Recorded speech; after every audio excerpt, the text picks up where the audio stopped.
Hello बच्चों, स्वागत है आप सभी का स्कूल शिक्षा के इस ऑनलाइन लर्निंग प्लेटफॉर्म पर। यहां पर मैं आपको लेके आया हूं क्लास 10th फिजिक्स के सारे फॉर्मूले एक जगह पर।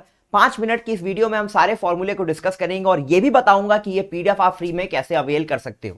सबसे पहले बेटा जो पहला चैप्टर है आपका वो है लाइट चैप्टर। लाइट चैप्टर की शुरुआत करते हैं। सबसे पहले law of reflection, angle I is equal to angle R, basic सा फॉर्मूला। दूसरा फॉर्मूला बेटा एक है आपका focal length, radius of curvature का हाफ होता है। अब आ जाते हैं मिरर फॉर्मूला पे। मिरर फॉर्मूला होता है 1/f is equal to 1/v plus 1/u। ठीक है। अब बेटा ध्यान देना है मैग्निफिकेशन के लिए मिरर का, तो मैग्निफिकेशन के लिए यूनिवर्सल फॉर्मूला होता है height of image upon height of object, HI upon HO। लेकिन जब हम मिरर के लिए इस्तेमाल करते हैं तो हम -v/u लिखते हैं। फॉर्मूला हमारा -v/u होता है। वहीं पर अगर लेंस के लिए बात कर लें तो लेंस में 1/f is equal to 1/v minus 1/u, ये हो गया लेंस मेकर फॉर्मूला। और magnification height of image upon height of object और मैग्निफिकेशन v/u होता है यहां पर। अब बेटा एक फॉर्मूला यहां पर आपके लिए है रिफ्रैक्टिव इंडेक्स के लिए, जिसको हम स्नेल्स लॉ बोलते हैं, eta is equal to sine I upon sine R. Relative refractive index eta two 1, ये होगा velocity of light in medium 1 upon velocity of light in medium 2। और यहीं से बेटा एब्सोल्यूट रिफ्रैक्टिव इंडेक्स निकलता है किसी भी मीडियम के लिए, speed of light in vacuum, जिसको हम c बोलते हैं, upon speed of light in that medium. अब बेटा एक चीज समझना है, अगर मैग्निफिकेशन नेगेटिव है तो इमेज जो है वो इन्वर्टेड बनेगी, और मैग्निफिकेशन अगर पॉजिटिव है तो इमेज जो है वो इरेक्ट बनेगी। मैग्निफिकेशन अगर 1 के बराबर है इसका मतलब हाइट ऑफ इमेज और हाइट ऑफ ऑब्जेक्ट दोनों बराबर होंगे। मैग्निफिकेशन 1 से ज्यादा है, ग्रेटर देन 1, इसका मतलब हाइट ऑफ इमेज जो है वो हाइट ऑफ ऑब्जेक्ट से ज्यादा है। और मैग्निफिकेशन अगर 1 से कम है इसका मतलब height of image height of object से कम है। ठीक है। अब यहीं पर बेटा पावर का फॉर्मूला आता है, power of lens P is equal to 1/f होता है। लेकिन याद ये रखना है कि यहां पर फोकल लेंथ मीटर में रखते हैं। अगर सेंटीमीटर में फोकल लेंथ दिया हुआ है तो 100/f हो जाएगा हमारे लिए फॉर्मूला। और कॉम्बिनेशन ऑफ लेंसेज में बेटा हम क्या करते हैं, जब लेंसेज को कंबाइन किया जाता है तो पावर हमेशा ऐड होता है। लेकिन जब लेंसेज को ऐड किया जाता है और हमको फाइनल मैग्निफिकेशन निकालना होता है, मैग्निफिकेशन हमेशा मल्टीप्लाई किया जाता है। तो ये थे लाइट चैप्टर और ह्यूमन आई के सारे फॉर्मूले। अब आ जाते हैं बेटा इलेक्ट्रिसिटी चैप्टर के फॉर्मूलों पे। ठीक है। सबसे पहले Q बराबर NE, यहां पर N क्या होता है, नेचुरल नंबर, E क्या होता है, charge on 1 electron, 1.6 into 10 to the power -19 coulomb. इसको हम बोलते हैं क्वांटाइजेशन ऑफ चार्ज। फिर आता है Q बराबर IT, मतलब चार्ज जो है बेटा amount of current flown into time.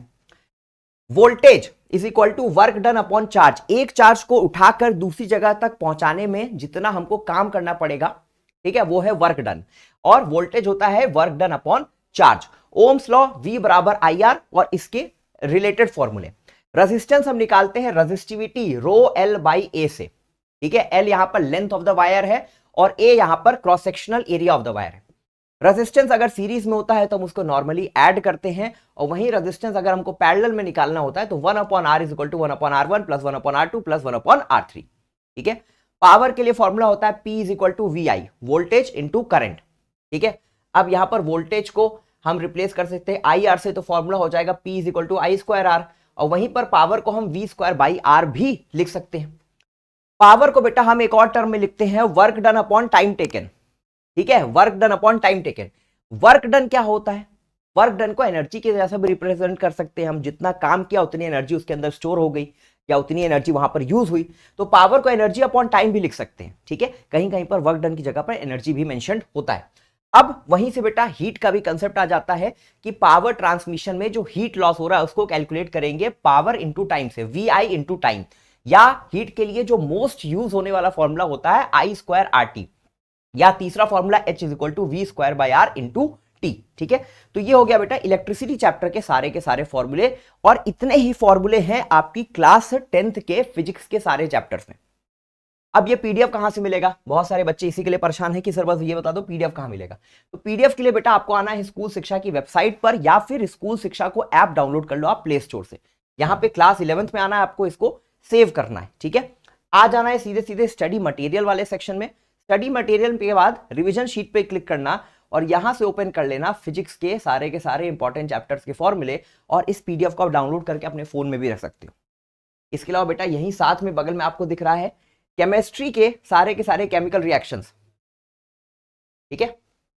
Physics के बगल में ही रिवीजन शीट में ही केमिस्ट्री के सारे केमिकल रिएक्शंस क्लास 10th के, इसको भी डाउनलोड कर सकते हो। फिजिक्स के सारे फॉर्मूले भी यहां से डाउनलोड कर सकते हो। तो ये बेटा आपके लिए पीडीएफ इंपॉर्टेंट है आपके क्लास 10th बोर्ड एग्जाम के लिए, इसके साथ साथ सीएचएस और जेएनवी क्लास 11th के एंट्रेंस एग्जाम के लिए भी। चैनल पे पहली बार आए हो तो चैनल को सब्सक्राइब जरूर करना। क्लास 10th बोर्ड्स और सीएचएस और जेएनवी 11th की तैयारी के लिए हम बहुत कुछ आपके लिए करने वाले आने वाले दिनों में। कोई डाउट है तो कमेंट करना, मिलूंगा आपसे अगले वीडियो में। तब तक के लिए पढ़ाई करते रहिए। All the very best, thank you so much.